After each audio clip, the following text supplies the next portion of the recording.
Alors les gens qui ont fait ça ont forcément beaucoup de moyens financiers, beaucoup de moyens techniques et ils ont mis aussi beaucoup de moyens humains parce que c'est un tract, comme on peut le voir, de belle qualité, un papier glacé. Il avait déjà fait le coup avec, il y avait déjà eu une affaire avec les écologistes qui avaient été également attaqués avec un papier de même qualité.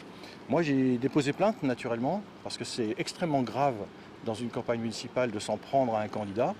Peut-être est-ce la preuve que je gêne, que je dérange. C'est pas ça qui va m'arrêter. Ce que j'espère en tout cas, c'est que grâce aux 3000 caméras de la ville de Nice, les enquêteurs vont rapidement pouvoir identifier les gens qui se sont permis de faire ça. Ce qui nous permettra peut-être de remonter jusqu'aux commanditaires.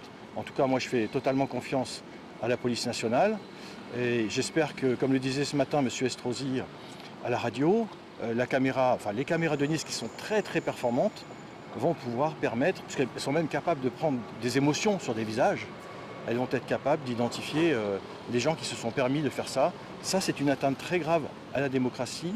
Et moi, je continuerai ma campagne calmement, en présentant mon projet et en me gardant bien d'attaquer mes adversaires par-dessous la ceinture. Alors sur le fond, vous êtes mis en cause à travers ce tract dans deux affaires. Une affaire liée à la gestion de la Sémiax, une affaire de harcèlement sexuel. Qu'est-ce que vous répondez sur le fond à ces propos?